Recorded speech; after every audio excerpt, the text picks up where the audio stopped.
Thank you, Susanna. So, thanks, Jack, for the title.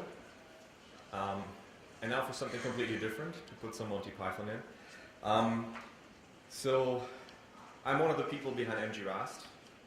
MG-RAST is a bit of a different animal, and I'll try to walk you through how we think about this. What we want to do, and want to enable people to do, is generate images like that. This is a large data set. All the data points you can see are multiple gigabytes per.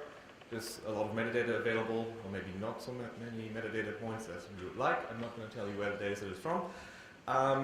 But what we actually want to do in the long run is we want to maintain data sets like this and many others, and you want to be taking your new data, or several new data sets, and put them in perspective.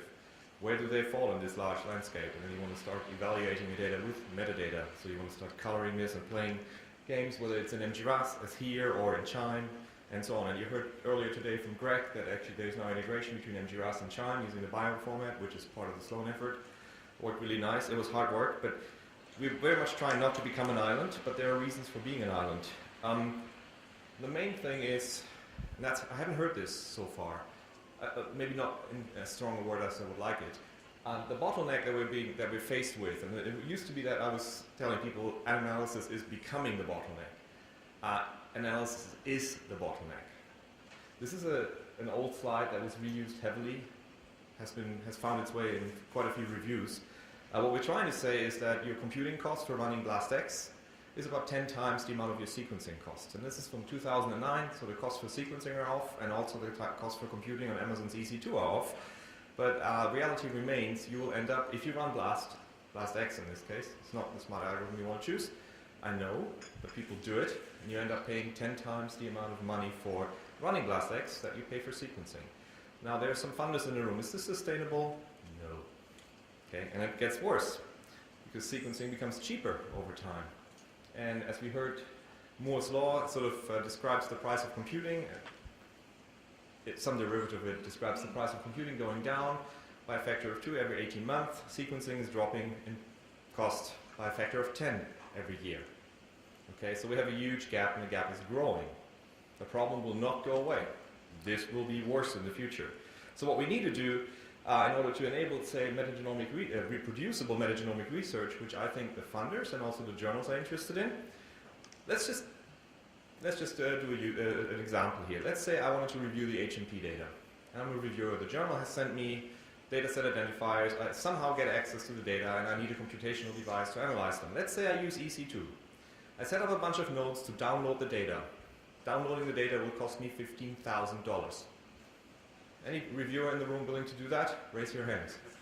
Okay. Strange. Nobody raises their hands. You know what? And now I want to actually do something with the data. How about I do that? So I run BLAST.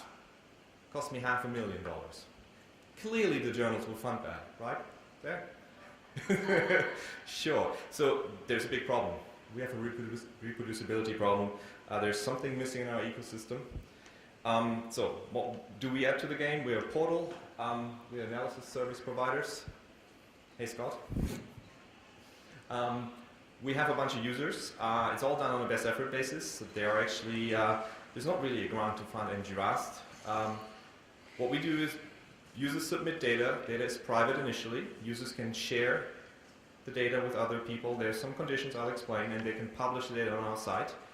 And since there was a time, I think the time is also now, when it was hard to publish data sets on some of the other repositories, we have sort of become an informal repository.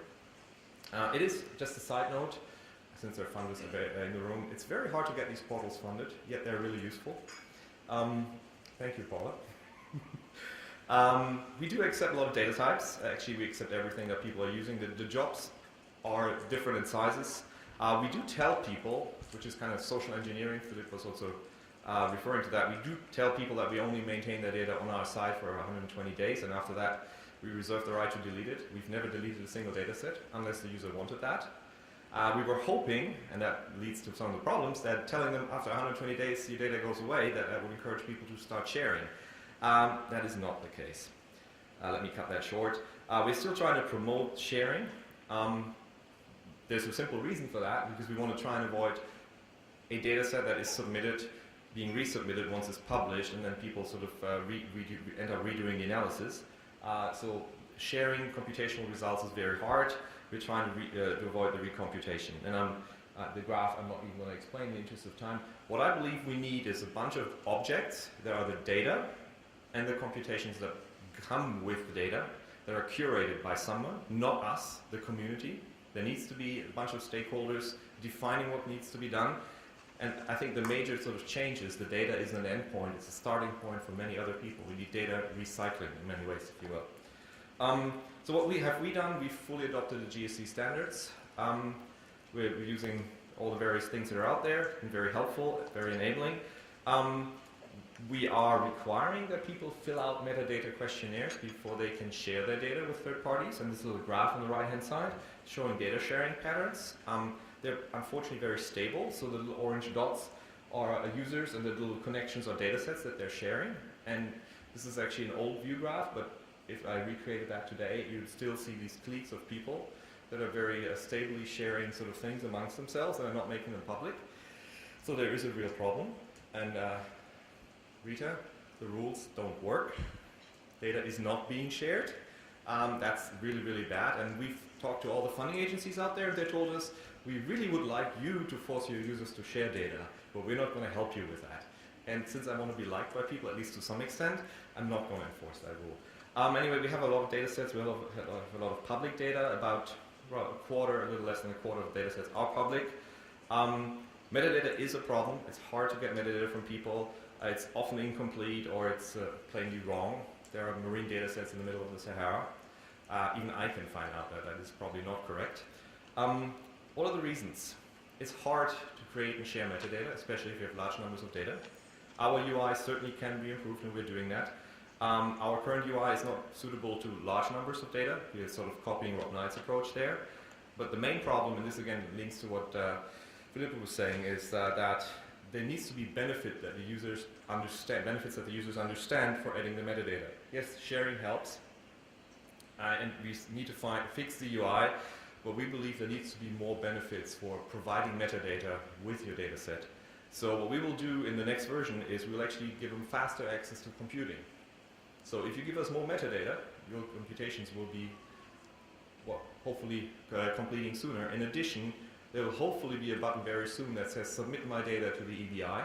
After all, MG-RAST is grant funded, we might go away in a while. So there is additional sort of benefits in making that available. Also, sharing works even better, but if you agree to share your data, to make your data public on the site after a certain interval, again, we'll give you more priority for computing. This will all become active with the next release. Don't ask me when it's going to happen. So I think one of the points here is that the portals can help sort of steer the community, and I guess that sort of can be an important role. Maybe another important message is that, and we've heard some of that today, not all data sets are created equal. Some of them need to be thrown away fast. So we need some standards, and I would much rather have us as a community define these standards in a lightweight way. The GSC has an excellent track record, I think, of doing that. And the other thing that we need in order to do the stuff I had on the very first slide, giving everybody headaches if you're as jet-lagged as I am, if we want to keep doing that, we will need a bunch of data sets that constitute our definition of the environment. The EMP is an excellent example. We will need to maintain these data for quite a long time, and there needs to be a curator and a bunch of stakeholders, I said that before, that sort of define the policies for doing that. Okay, and that is the end of my hopefully 5 minutes. Thank you very much.